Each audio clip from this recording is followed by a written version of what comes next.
안녕하세요. 이혼을 생각하고 있는 30대 여성입니다. 제 얼굴에 침 뱉기 같아 부끄러운 얘기지만 전에는 주변에서 결혼하고 금방 이혼하는 부부들 이야기가 들려올 때면 왜들 애시당초 결혼할 때 좀 신중하게 하지? 얼마나 살았다고 이혼을 한다고 드는 걸까? 참 경솔하다 그런 생각을 했었거든요.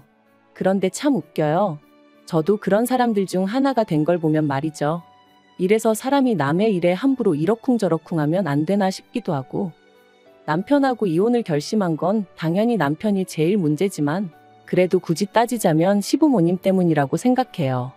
처음부터 그분들이 당신 입으로 하신 말씀만 잘 지켜주시고 억지만 쓰지 않으셨더라도 제가 이렇게 나가떨어지진 않았을 것 같거든요. 네, 제가 먼저 이혼을 요구한 건 맞지만 솔직히 시부모님도 그렇고 남편도 그렇고 저를 어지간히 못살게 굴었어요. 제정신 박힌 여자면 제가 아니라 누구라도 이혼 소리가 나오게끔 말이죠. 그리고 그 부분은 지금도 참 이해가 안 돼요. 막말로 제가 나간들 제 자리에 들어오겠다는 또 다른 미친 X가 있었던 것 같지도 않은데 왜 어떻게든 잘 살아보려던 저를 이토록 질리게 만들었는지 말해요. 남편하고는 소개팅으로 만났어요.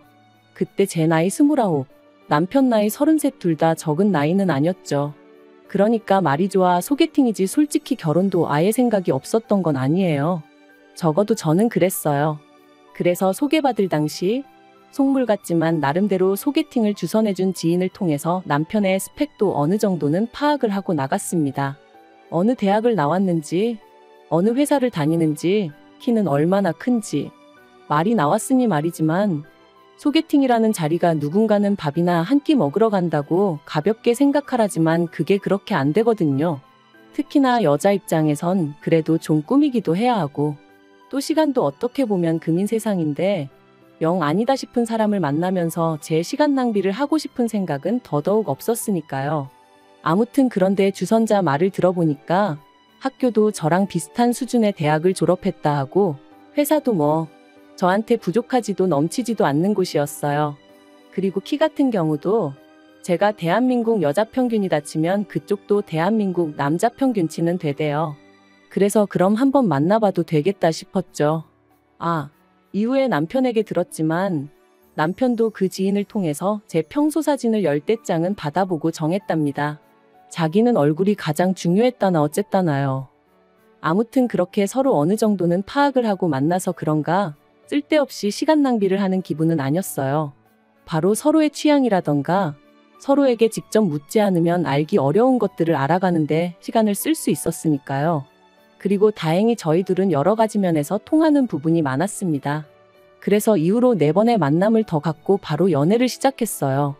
그리고 그렇게 만난 지 1년쯤 되었을 때 남편이 먼저 결혼 이야기를 꺼내더라고요. 남편에게 할머님은 굉장히 중요한 존재라 했습니다.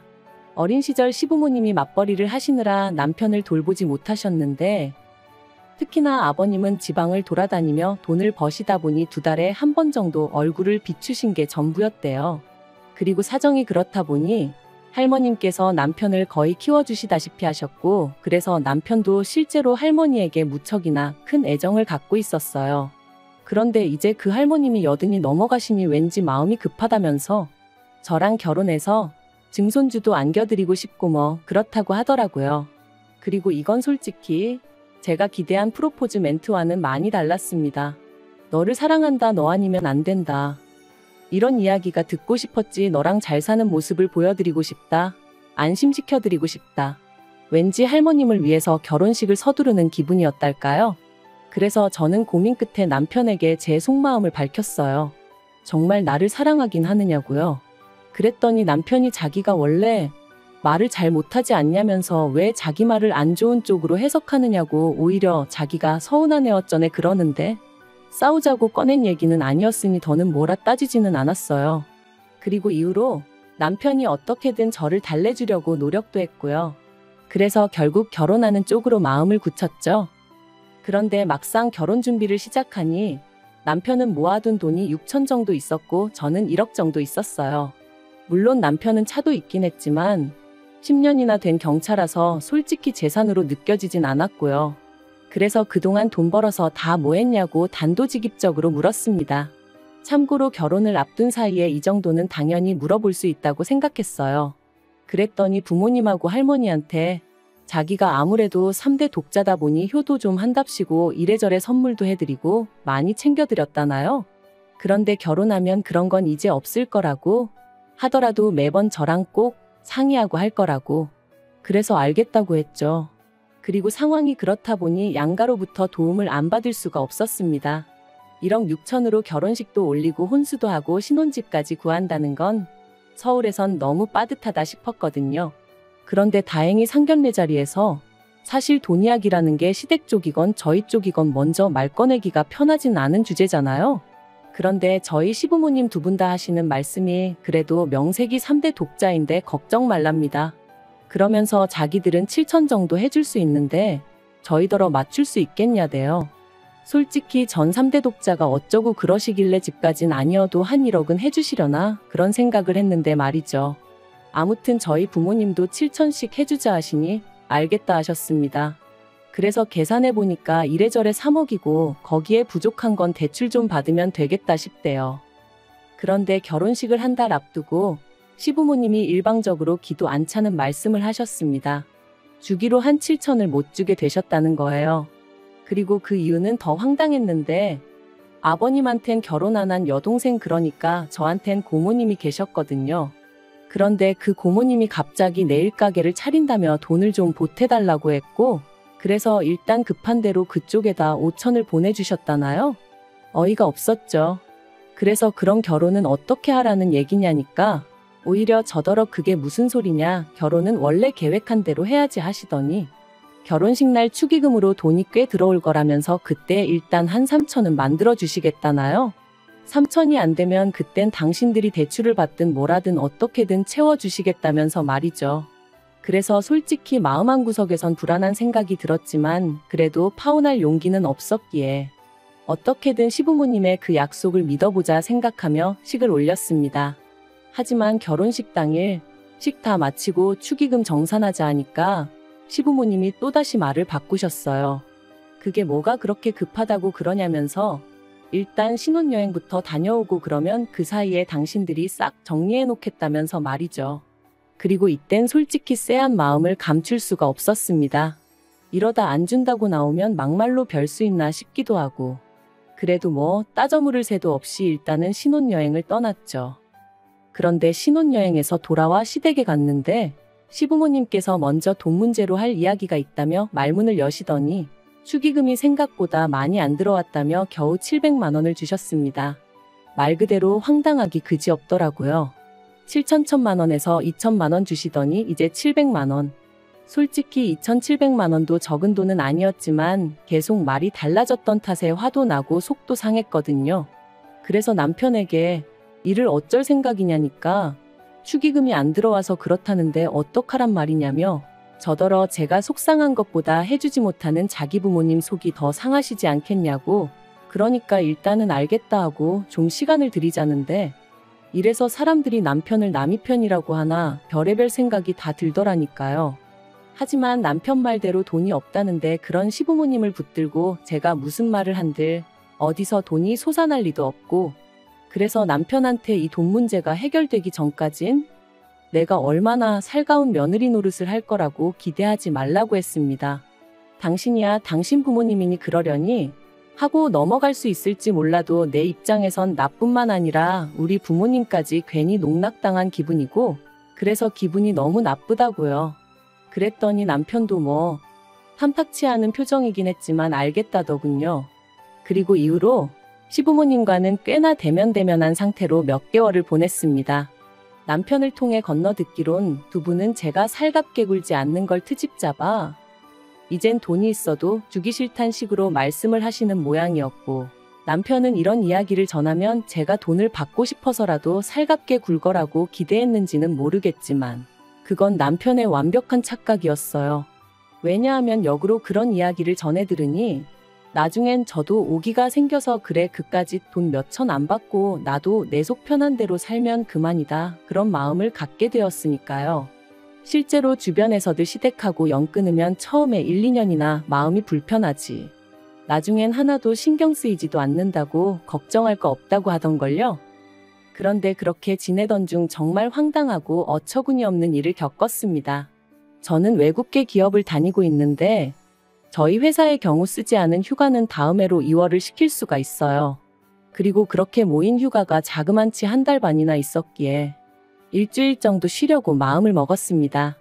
친정 부모님하고 2박 3일로 여행도 다녀오고 남은 날짜는 저 혼자 집에서 좀 푹 쉬려고 했거든요. 그런데 어이없게도 이런 제 계획과는 상관없이 남편이 제가 휴가라는 이야기를 시부모님께 전했고 시부모님이 그럼 마침 잘 됐다면서 남편의 할머님을 저희 집으로 모시겠다고 통보를 해오시대요. 게다가 남편까지 할머님은 자기 부모님과 달리 저한테 뭐 실수하신 것도 없으니 잘해드릴 수 있지? 그러는데 어이가 없었죠. 그래서 나는 그렇게 못한다 했네요. 나랑 사전에 이야기가 된 것도 아니고 난 나름대로의 계획이 다 있으니까 할머님을 그렇게 모시고 싶으면 당신 휴가를 쓰던지 하라고 나한테 이렇게 무턱대고 할머님을 맡기지 마라고 딱 잘라 거절을 했어요. 그랬더니 이제 시부모님도 남편도 난리가 났습니다.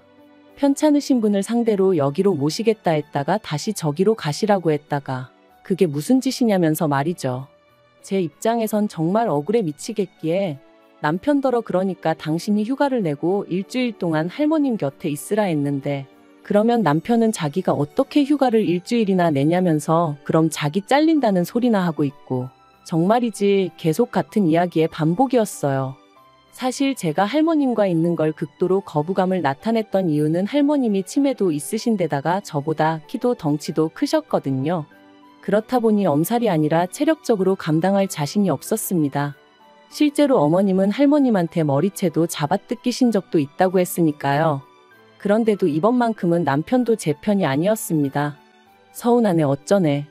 그래서 결국 알겠다고 일단 친정 부모님과의 여행을 다녀오고 이후로 할머님과 어디를 모시고 가는 건 어렵겠지만 그래도 한 집에서 봐드리긴 하겠다. 그리고 이때만 하더라도 저는 시부모님이 지방에 일이 있어 가셔야 한다고 그래서 저한테 부탁하시는 줄 알았거든요. 그런데 이것도 어이없어요. 나중에 알고 보니까 두 분이 저한테 할머님을 맡겨놓고 두 분도 그동안 너무 힘들었다며 여행을 다녀오신 거 있죠. 아니 그런 이유라면 아들인 남편한테 말씀하셨어야지. 어떻게 상의도 없이 저한테 그러실 수가 있는 건지. 아무튼 그런 연유로 할머님과 함께 있었는데 문제는 아니나 다를까 첫날부터 할머니가 얼마나 저를 힘들게 하시던지요. 특히나 저희 집에 모시고 나서야 할머님이 혼자 거동 자체가 어려우시다는 걸 알게 되었습니다. 이때 살짝 어머님도 고생이 많으셨겠구나 그런 생각을 아닌 게 아니라 하긴 했고요. 그리고 3일째 되던 날 기어이 일이 벌어졌어요. 할머니가 부엌에 물들어가는 저를 냅다 밀치셨거든요. 그래서 제가 엉덩방아를 찍게 되었는데 그걸로 허리가 어떻게 된 건지 이후로 움직일 때마다 말 그대로 정말 허리가 뒤틀리는 것 같대요. 그러니 저도 모르게 몸을 사리게 되었고 그러다 결국 이번엔 할머님이 화장실로 가시다 넘어지셨어요. 그런데 이 일을 알고는 남편이 말 그대로 쌩난리를 치더라고요. 어떻게 편찮으신 어른 한 분을 모시질 못해서 이 사단을 만드느냐면서 제 입장에선 너무 서럽고 화도 났어요. 정작 제가 다쳤을 땐 나이도 젊으면서 엄살 부리지 말라 괜히 약한 척하는 거냐 그런 소리나 해댔거든요. 그래서 저 때와는 상반된 남편의 반응을 보니 얼마나 정이 떨어지던지. 그래서 그 길로 친정에 왔어요. 친정에 와서 곰곰이 생각해 보는데 생각할수록 분한 거예요. 결혼식 때도 얼렁뚱땅 돈도 다 못 받고 식을 올렸는데 이제 제 휴가를 핑계로 할머님을 모셔다 놓더니 할머님 병세나 제 상황은 생각도 안 하고 그저 서운하다 괘씸하다만 해대는 게 그래도 이때까지는 이혼 생각보다는 할머님은 다시 시부모님 댁으로 모시고 남편이 저에게 정식으로 사과하면 넘어갈 생각이었어요. 그런데 남편에게 빨리 시부모님더러 모시고 가시라 연락드리라니까 그렇게는 못한답니다. 며칠 계시는 동안 손자된 도리도 못했다면서 자기가 그렇게 못한다고 당분간 같이 지내면서 챙겨드려야겠다며 저더러 아직 휴가만이 남아있지 않냐고 회사에 그거 써야겠다고 하라는 거예요. 그리고는 저한테 이참에 할머님한테 좀 잘해드리고 정도 붙이라면서 자기한테는 뭐 세상 그 누구보다 소중한 분이라나요? 참나 그렇게 소중하면 당신이 곁에 있으라 했습니다. 나는 막말로 생판남이나 다름없는데 나더러 치매 걸린 할머님을 어떻게 모시라는 거냐 못한다 했죠. 솔직히 까놓고 말해서 남편은 당연하고 시부모님하고도 제가 원만한 사이였으면 좋은 마음으로 노력해보겠다는 소리가 나왔을지도 모르죠. 하지만 그때 제 심정은 내가 왜 그렇게까지 해야 되지? 였어요. 그런데 남편은 계속해서 이건 말이 되네 안 되네. 그리고 저는 저대로 그런 남편을 보고 있으니 도끼가 오르더라고요. 그래서 친정에서 출퇴근해가면서 그 사이에 집을 내놨습니다. 여담이지만 처음으로 남편이 결혼할 때 돈을 쥐꼬리만큼 들고 와서 다행이란 생각이 들었어요. 그래서 제가 제 명의로 집을 계약할 수 있었거든요. 아무튼 부동산에다가 금매로 내놓고 또 타이밍 좋게 사겠다는 사람이 나타나서 남편에게 집 팔았으니 그런 줄 알고 할머니 모시고 나가라 했습니다. 그랬더니 남편은 남편대로 자기 이제 회사 복귀해야 되는데 무슨 말도 안 되는 소리를 하냐면서. 알고 보니 남편은 제가 결국 체념하고 돌아와서 할머님을 모실 줄 알았던 모양이에요. 어이가 없었어요. 무슨 근거로 그런 착각을 하나 싶은 게. 그리고 그렇게 남편하고 대판 싸우고 결국 이혼 이야기가 아닌 게 아니라 나왔죠. 저처럼 계산적인 여자하고는 자기가 질려서 못 살겠다길래 나야말로 너나 너희 가족처럼 염치 없는 사람들하곤 두 번 다시 상종도 못하겠다 해가며 어쨌든 또 하나 다행이었던 건 결혼 비용 문제로 마음이 많이 상했던 만큼 혼인신고는 미루고 있었거든요. 그래서 이혼하는 건 일도 아니었어요. 다만 남편이 자기가 결혼할 때 들고 온 돈을 고스란히 돌려달라길래 그걸로 또 한바탕 소란이 있긴 했었지만요. 남편은 저랑 헤어지고 자취방을 구한 듯 했고 할머님은 시부모님 댁으로 가신 눈치예요. 남편이 저 때문에 할머님 건강만 악화되셨다며 책임을 묻겠다길래 그러라 했는데 뭐 아직까지 이후로 들려오는 소식은 없네요. 저희 헤어질 때 시부모님도 당연히 난리셨어요. 그까짓 돈 몇천 때문에 그러냐며 저더러 밴댕이 소갈딱지라는 둥 아주 쪼잔한 애라는 둥 막말을 하셨는데 저라고 헤어지는 마당에 뭐 한다고 그런 소리를 듣고만 있었겠어요. 저도 그런 시부모님께 그렇게 말 바꾸고 거짓말하고 그러시지 말라고 사람이 아주 우스워 보인다고 그랬죠. 솔직히 윗사람한테 욕먹는 아랫사람보단 아랫사람한테 욕먹는 윗사람이 타격이 더 크잖아요. 그래서 전 좀 후련하더라고요. 아무튼 앞으로는 무슨 소식이 들려오든 궁금하지도 않고 그쪽 집안에 무슨 일이 생기건 쳐다도 안 보려고요. 생각해보면 돈 몇 푼 가지고 장난칠 때부터 알아봤어야 하는데 그래도 그놈의 정인지 사랑인지가 뭐라고 믿어보려고 한 제가 멍청했던 걸 누굴 탓하겠어요. 그냥 비싼 돈 내고 인생 수업 들은 셈 치렵니다.